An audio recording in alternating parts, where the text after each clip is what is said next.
Hey cinephiles and casual moviegoers, welcome back to the channel. Today we're taking a deep dive into Ari Aster's latest rodeo, Eddington, about to hit theaters from A24. Overall, I've given it a 6.5 out of 10, and over the course of the next few minutes we're going to explain why. So grab your popcorn because this one is layered. Let me just say right here too before I get going, I'm a huge Ari Aster fan of his first two movies and Beau is Afraid, to be honest. And I know that last one wasn't too popular, at the box office or with some critics or some viewers, but nobody wanted to see this movie succeed more than I did. I actually read a copy of the leaked script all the way through before it came out. My friend hooked me up. I saw a sneak preview. Obviously, the movie isn't out yet. But for me, it just didn't really work, and it's super frustrating because I feel like Hereditary was such a great picture. Midsummer was such a great picture. And then I think Beau is Afraid, even, I know some people didn't like it, but I thought it was pretty interesting, really well made, sort of like an acid trip as a movie. But Eddington, it's just like, it's super frustrating. It almost reminds me of Southland Tales in a way, where you see like a great director, but it's just something that doesn't quite work. Anyway, without further ado, let's get into this. Number one, context and premise, a COVID Western. So Aster's new film is set in May 2020 in a fictional New Mexico town called Eddington. That time frame puts us right at the onset of the COVID pandemic with all its confusion, fear, and socially distant chaos. Our central figure and main character is Sheriff Joe Cross, played by none other than Joaquin Phoenix, a man with cowboy swagger but now wrestling with masks, mandates, and moral panic. Posing him in the film is Mayor Ted Garcia, played by Pedro Pascal, who's in everything lately, and Ted Garcia is suave, political, and the embodiment of progress. The tension really escalates after a grocery store mask standoff, igniting a small-town powder keg. So before long, Joe transforms into he morphs from a reluctant lawman into political candidate, setting off a cosmic Western cascade of protests, conspiracy theories, and social media frenzy. Now, for all of us that lived through COVID, which wasn't that long ago, a lot of the movie will seem familiar, almost like an uncanny valley type version of COVID. Anyway, section 2, tone shift from horror to satire. Now, Ari Aster is known for movies like Hereditary and Midsummer, as I mentioned, both atmospheric horror classics. Eddington, though, like I said, it's a radical tonal pivot. It's a biting political satire wrapped in a neo-Western shell. If that doesn't sound commercial or that appealing to you, you're not alone. I mean, musicals and westerns are probably two of my least favorite genres, but I still like great westerns and I still like great musicals. This just wasn't, almost like had an identity crisis. Critics have described it so far as a genre-jumping film, one part western, another part culture war commentary, mashed together with dark comedic energy. Tonally, it goes all over the place. It zigzags from gripping standoffs and protest violence to absurd, cultish charisma and internet memes going haywire. So that tonal overload can feel like you're watching 12 different movies at once, and it's rare that it all works. Aster is obviously swinging for the fences here, but sometimes the mix just misses the mark and isn't cohesive. Some parts are sharp, others land flat or feel callous, especially given the context of the movie. Section 3, performances and character arcs, strong cast, mixed material. Joaquin Phoenix as Sheriff Joe Cross. Phoenix is definitely magnetic. He brings that familiar intensity that we saw in Joker and Beau is Afraid. But in this movie, he's funnier, twitchy, awkward, borderline ridiculous. He transforms into a conspiracy-laced political figure, so take that for what it's worth. His comedic timing, emotional breakdowns, and simmering rage make him the film's emotional center, but the script's erratic tone sometimes leaves him hanging. You kind of want more for him in a way. Pedro Pascal as Ted Garcia. I thought he played the slick, seasoned, slightly exasperated mayor pretty well.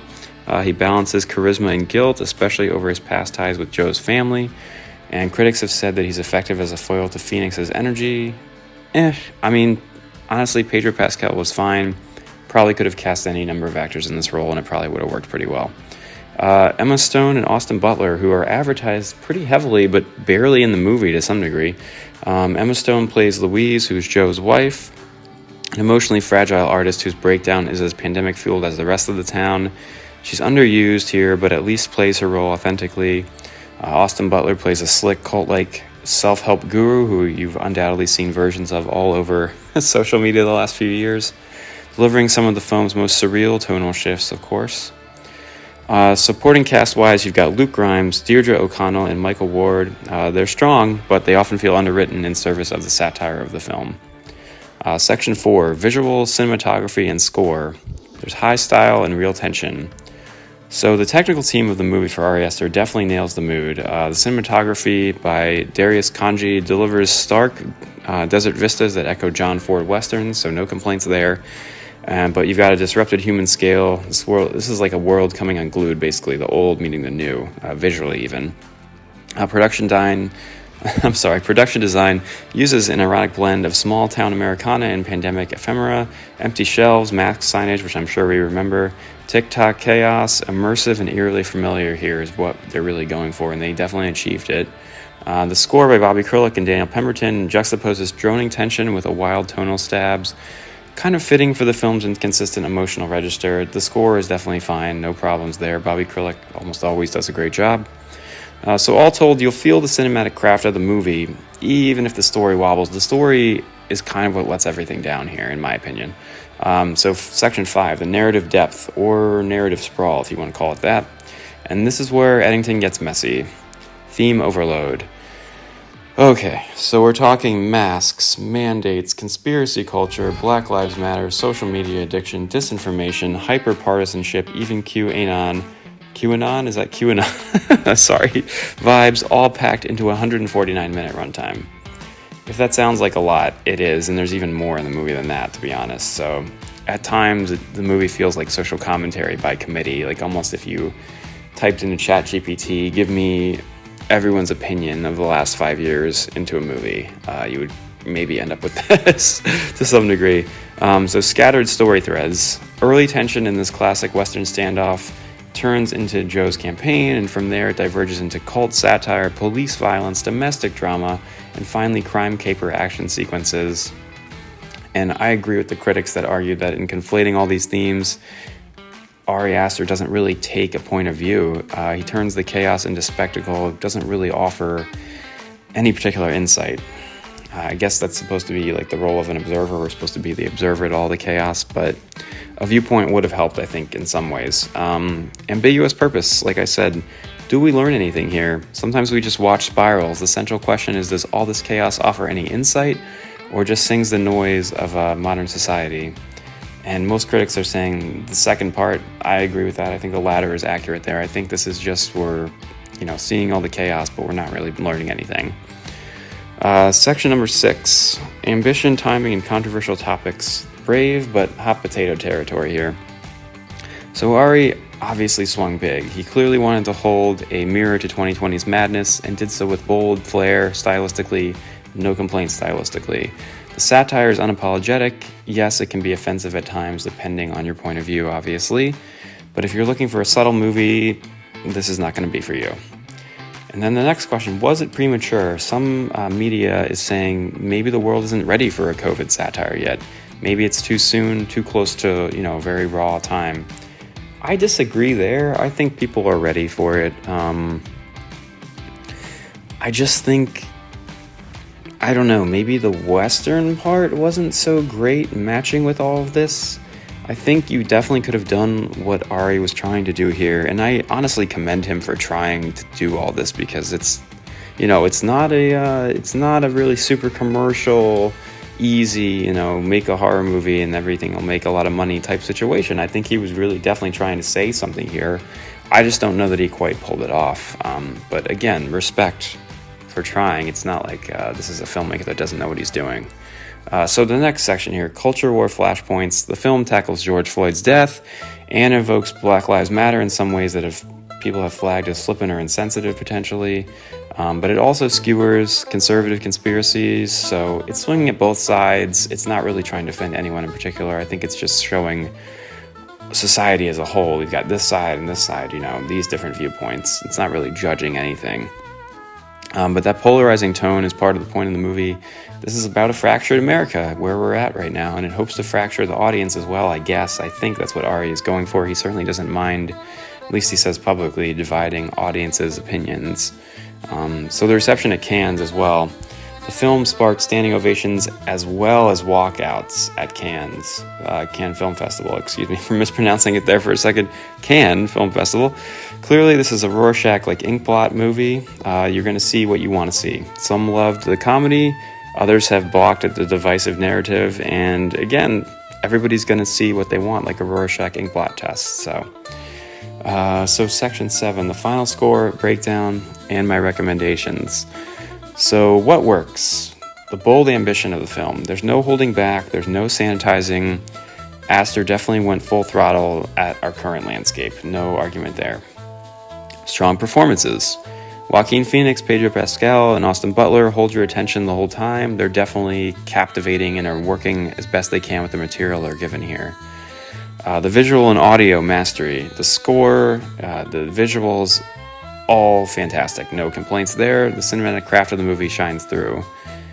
Satirical bite. When the movie hits, it definitely hits, and it manages to be darkly funny despite the backdrop. I guess I just wish it hit more and there was less awkwardness or that sort of thing. Like, it wasn't quite working. I guess I got the feeling of a lot. So that brings me to the next section. What doesn't work about the movie? Narrative clutter. Too much ambition, not enough focus, I think for sure. Tonality confusion. The movie jumps between comedy, drama, thriller, sometimes without landing any of them. And that's really the main point of my review here. I think that's what's frustrating. Emotional disconnect. This is not, uncommon for movies. It is a little uncommon for Ari Aster movies, though, because usually you feel what the character's feeling, usually. But you see the chaos in this movie. You don't necessarily feel the emotions as much, which is definitely different than his usual movies. So punches without purpose. There's satire without any direction, so you can feel like he's almost like just trying to provoke the audience here, but nothing is being learned, which is a frustrating feeling. So again, my final verdict, sum it all up, 6.5 out of 10. And again, disappointing for me because nobody wanted to see this movie succeed more than me. And it might still at the box office, and critically the scores might go up. You never know. Them doing this before the movie has officially come out. So, but I like Ari Aster's movies. I'm going to keep seeing them. I just don't think this is one I'm going to rewatch a lot or really recommend to that many people. Hats off to him for doing it, though, because, I mean, it takes guts for sure to make a movie like this. It might even be commercial suicide. I don't really know. Certainly, Beau Was Afraid bombed at the box office, and he seemed to know it might bomb ahead of time. I admire the guy for attempting something like this.